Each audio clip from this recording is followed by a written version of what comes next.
এইবার হাটের সব থেকে বড় গরুটা আমি কিনছি, হকাস না কে?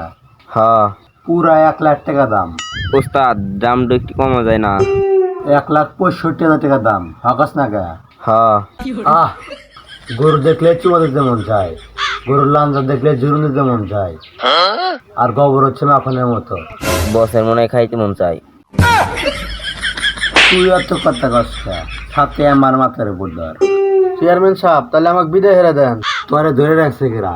তাইলে আমার টেহা কিসের টেহা পাইরো? চেয়ারম্যান সাহেব অতিরিক্ত টাকের ড্রাইভার। এইটা আমার রায় করবি না। এতক্ষণ সবাই বললাম হুদাই, আমি মরছি পাশে ভাড়া নবীন, আর গরুর কথা কইলে ও পুরো এলাকা ছড়াই দিত। তা তোর ভাড়া কত? 7,500 টাকা।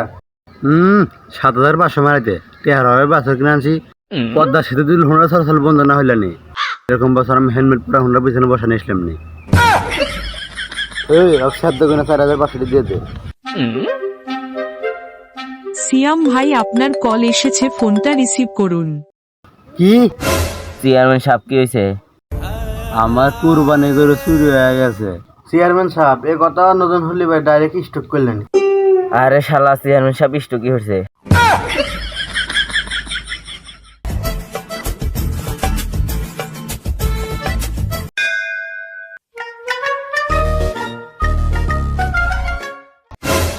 ইস, আর 2 ঘন্টা আগে আমার ফোন দিলি হয়তো তারা বাঁচাইতে পারতাম আমি। এই শালা, আমি তো স্টিক করি 10 মিনিট আগে। আচ্ছা, আবার দেখি। ও, গ্যাস্ট্রিকের সমস্যা, একটা না ভালো ঠিক হয়ে যাবো।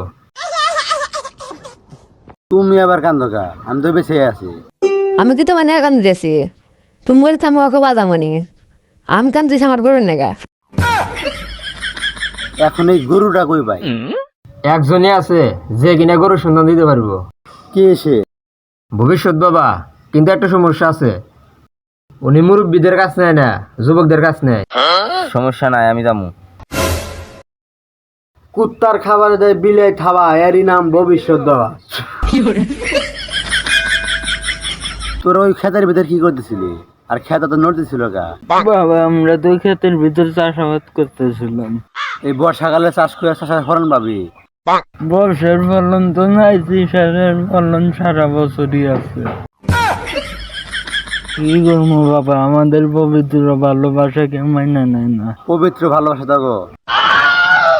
বাবা, ও তো আমারে অনেক ভালোবাসে, আমারে না পাইলে মরে যাবো। কি মরবে না? লে আর মরমু। যাই হোক, তোদের দুজনের কথা শুনে বোঝা গেল তারা দুজনকে অনেক ভালোবাসে। তাই তোদের পরিবারের সাথে কথা বলে আমি তোদের বিবাহের সম্পূর্ণ কাজ ক্লিয়ার করতেছি। তাই তোরা এখন খালি ব্যয় দক্ষিণ দিতে বাইরে যা। দাঁড়াও বাবা, দক্ষিণ দিক যাইতে বলছো, উত্তর দিক গেলে নিশ্চয়ই কোনো অঘটন ঘটবে। সেরকম কিছুই না, দক্ষিণ দিকে আমার দান বাক্স আছে, তাতে কাল কিছু দান করে যাইস।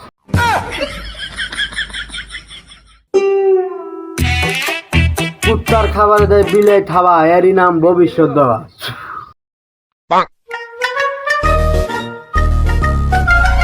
বাবা, এই বিপদ থেকে আমাকে আপনি বাঁচাতে পারেন। বিপদের পর বাসে যাকে বাবা স্যার। ও বাবা, আপনি মনে হয় অনেক দয়ালু, পাও ধরা জন্য পছন্দ করেন না। আরে সেরকম কিছু না, আমার মারা বেলে দাতা বসছে। আচ্ছা বালক, বল তোর কি সমস্যা? বাবা, আমার গরু চুরি হয়েছে। চুরি?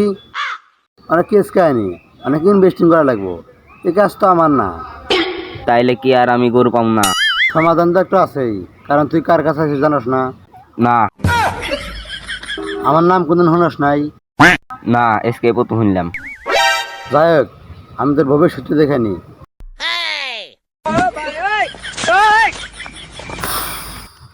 ওই দিক থেকে 2 বীর পুরুষ আসবো, সাথে আর 2 বীর পুরুষ যুক্ত হইব, এটা 4 জন মিলে সমাধান করবো তোর কেস। কিন্তু কার আসে? CID from Bangladesh. কিন্তু বাবা, সিআইডি তো ভেঙে গেছে, ওদের কেউ কাজ দেয় না, দেখা আবার এক হইব। ভালো রাখার মালিক আল্লাহ, যেমন আছে আলহামদুলিল্লাহ। দেখো তো ভিডিওটা কেমন হয়েছে। না, এই টাইমে ফোন দেয় এরা। হ্যালো, ওকে, আসতেছি।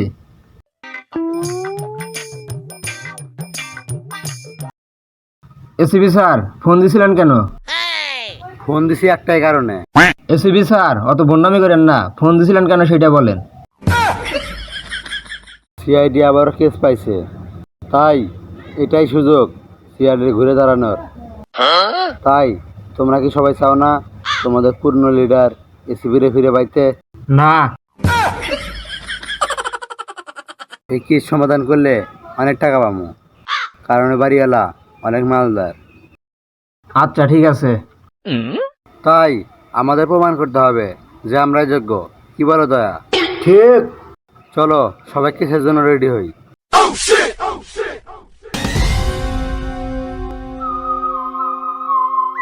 স্যার গলে তো সেই গরুটা নাই। অভিজিৎ ফেজি এতক্ষণ ইনভেস্টিং করার পর কি বুঝতে পারলাম জানো? না তো স্যার, কি? গোয়ালে আসলে সেই গরুটা নাই। দয়া, অভিজিৎ, দয়া কই? স্যার দয়ার দাঁতের সমস্যা, ওর রেস্টে আছে।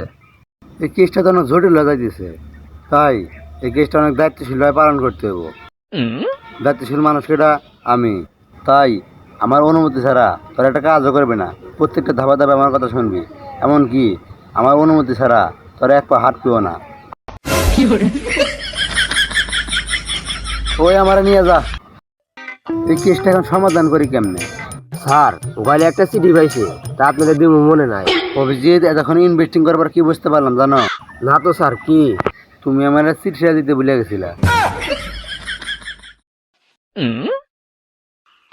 I am girlfriend of ACP. কি? এটা তো আমার গার্লফ্রেন্ডের চিঠি, তার মানে গরুটা আমার গার্লফ্রেন্ডে চুরি করছে। অভিজিৎ ফেজি চল আমার গার্লফ্রেন্ডের বাসায়। চিঠি অনুযায়ী তো আমার গার্লফ্রেন্ডের বাসায় চলে আসলাম। অভিজিৎ যাও, দরজা ভাঙ্গো। স্যার দয়া তো অসুস্থ, আর আমি তো দরজা ভাঙতে পারি না। সমস্যা নাই, দরজা আজকে আমি ভাঙবো, দেখো কিভাবে ভাঙতে হয়। ভাঙছে রে। স্যার গেট ভাঙ্গে নাই তো। আরে আমার হাত ভাঙছে। স্যার উদয়নে পাকনামি করলেন, এমন একটু দরজা খোলাই আছে। এইটা আমার আগে কইবি না। স্যার খোঁজ নিয়ে দেখলাম আপনার গার্লফ্রেন্ড এই জায়গায় থাকে না, 4 বছর আগে নাকি চলে গেছে। এই কেসটা তো অনেক জটিল হয়ে যাচ্ছে। অভিজিৎ আসো। স্যার চিঠিটা আমার দেন, আমি কিছু ক্লু বাই করতে পারি কিনা।